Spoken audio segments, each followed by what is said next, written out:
नमस्कार। आज हामी ओमकार वैदिक सनातन गठबन्धन महासभाका प्रवक्ता जुझारू धार्मिक अभियन्ता श्री युवराज आचार्यज्यूसँग चाहिँ समसामयिक विषयमाथि केही छलफल गर्न गइरहेका छौँ। हुन्छ, यहाँलाई स्वागत छ। नमस्कार। नमस्कार। युवराजज्यू यहाँ एउटा धार्मिक अभियन्ता पनि हुनुहुन्छ र एउटा सफल उद्यमी पनि हुनुहुन्छ। धार्मिक अभियन्ताको नाताले हालको देशको परिस्थिति कसरी सृजित भयो? प्रश्नको लागि धन्यवाद। हालको राजनीतिक परिस्थिति र देशको परिस्थिति सिर्जना हुनुमा राजनीतिक दल जसले भनेको विभिन्न कालखण्डमा जातीयताका नाराहरू उठाए र देशमा विखण्डनको स्थिति सिर्जना गरे र यो हुँदाहुँदै पनि जब शासन र सत्तामा पुगिसकेपछि पदीय भागबण्डालाई पनि एउटा पाटोमा यिनीहरूले राखे, जसले गर्दाखेरि देश भनेको दुर्घटनामा गइसक्यो। र अब भनेको यो देश दुर्घटनामा गइसकेपछि देशलाई जोगाउनको निम्ति सम्पूर्ण लोकतान्त्रिक शक्तिहरू र प्रजातान्त्रिक शक्तिहरू एकीबद्धता भएर र सम्पूर्ण हिन्दूवादी गठबन्धनहरू ओम शान्तिदेखि लिएर सम्पूर्ण हिन्दूवादी गठबन्धनहरूले अब माला जप्ने होइन, अब भनेको अग्रगामी क्रान्ति गरेर यो माटोलाई जोगाउन पर्यो। जस्तै हामीले इतिहासको कालखण्डमा हेर्दाखेरि पनि नेपाल भनेको एउटा स्वाभिमान राष्ट्र भएको कुराहरू त अवगतै छ।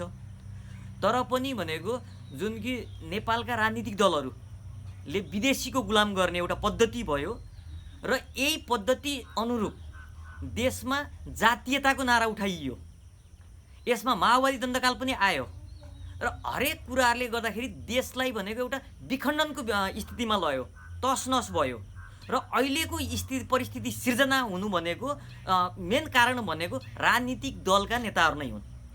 र उनीहरूले यो किन गरे भन्दाखेरि उनीहरूले यो जानी या नजानिकन होइन कि उनीहरू भनेको विदेशी शक्तिहरूबाट सञ्चालित भए र विदेशी शक्तिहरूले नेपाललाई आफ्नो एउटा वर्चस्व कायम गर्न चाहन्थ्यो र त्यसको गुलामी र त्यसको गोटा भनेको यहाँका राजनीतिक दलहरू भएको अवस्थाले गर्दाखेरि यो स्थिति सिर्जना भयो।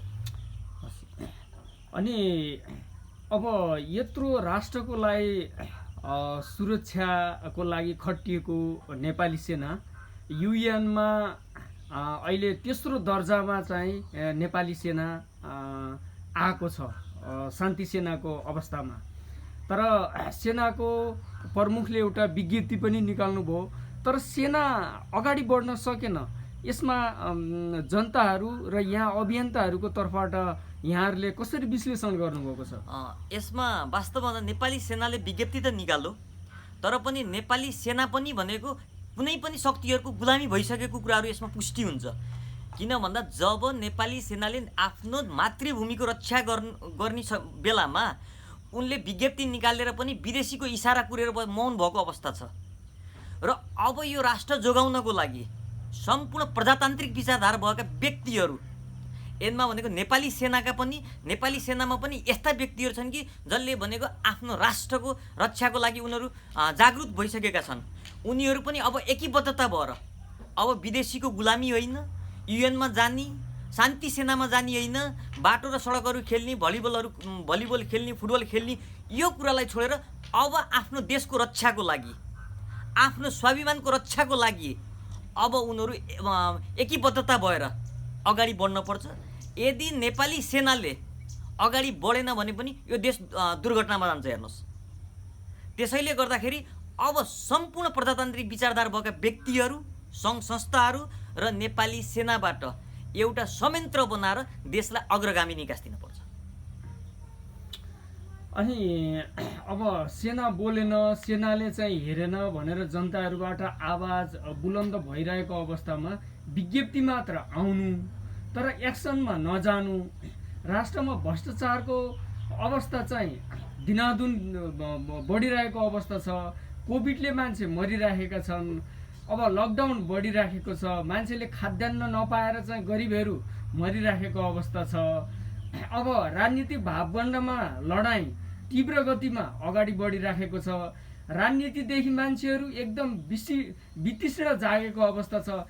यसमा किन तपाईँ 1, 2, 3 गरेर भन्नुहोस् कि सेना किन अगाडि बढ्न नसकेको? नम्बर 1 सेना अगाडि बढ्न नसकेको कुरा भनेको यसमा स्पष्ट छ। सेना पनि भनेको कसैको गुलामी भइसकेको कुराहरू भनेको स्पष्ट रूपमा आउँछ। किन देशमा सङ्कटकाल लागू गरेर सेनाले केही समयको लागि शासन सत्ता हातमा लिन पर्ने अवस्थामा सेना मौन भएको अवस्थामा सेनाले पनि कसैको इसारालाई पुरेर बसिरहेको छ। योबाट स्पष्ट हुन्छ कि सेना पनि गुलामी भइसकेको छ। सेना पनि कुनै पनि विदेशी शक्तिको गुलामी भइसकेको छ र जुन विदेशी शक्तिले नेपालमा आफ्नो हाबी जमाउन चाहन्छ र त्यसमा सेनाका केही व्यक्तिहरू जुन उच्च ओहदामा रहेका व्यक्तिहरू गुलामी भइसकेको कुराहरू स्पष्ट रूपमा आउँछ। र अर्को कुरा भनेको सरकारले यो कोभिडको महामारीमा कुनै पनि जनताहरू भनेको एकदम आत्तिर छटपटाएको अवस्था छ र यो स्थिति सिर्जना हुन्छ भन्दै पनि अब कोरोना भाइरस भएको यतिको लामो समयमा पनि सरकारले यसको नियन्त्रणको लागि र कति हस्पिटलहरू बनायो, यसको लागि पूर्वाधारहरू के गर्यो? यहाँ त भागभण्डाको खेल छ, कुर्चीको खेल छ, जनताको लागि त केही पनि छैन।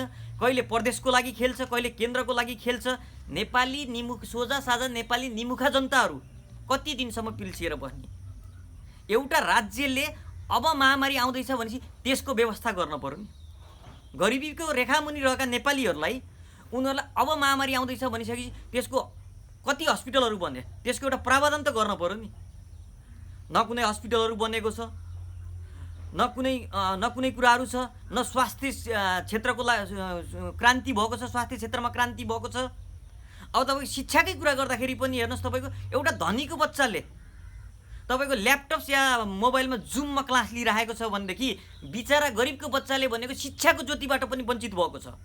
हामीले यसलाई इतिहासलाई पनि जोड्न सकिन्छ। जस्तै स्कुलिङ गलत भएको कारणले गर्दाखेरि नेपालमा शिक्षाको ज्योति भित्राउने भनेको त राणाहरू हुन् नि।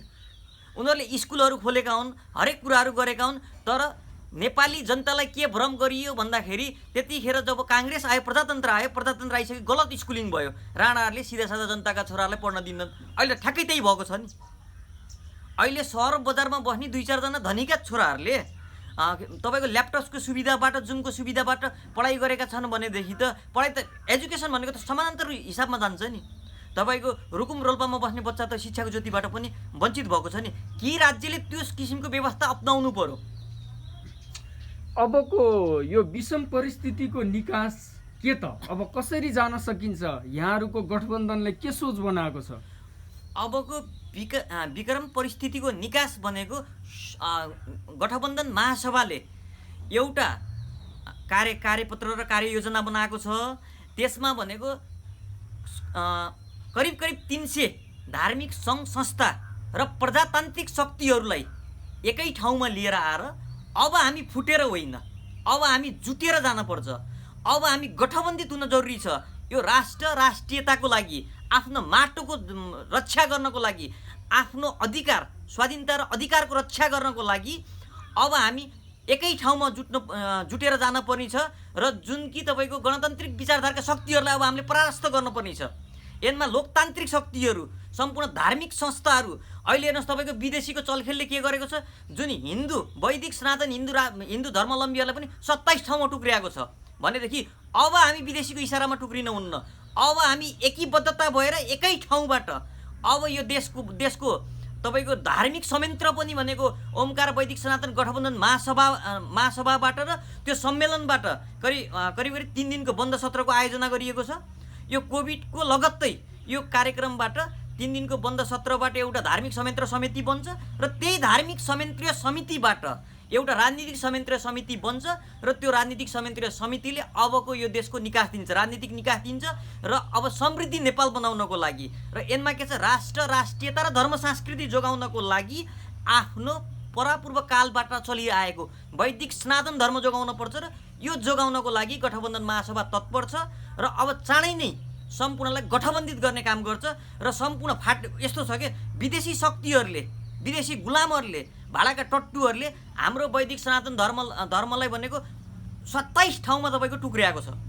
यिनीहरूलाई एक ठाउँमा र एकीबद्धता भयो भनेदेखि विश्वको कुनै पनि शक्तिले नेपालमा आँखा गाड्न सक्दैन र अब हामी एकजुट हुन छ।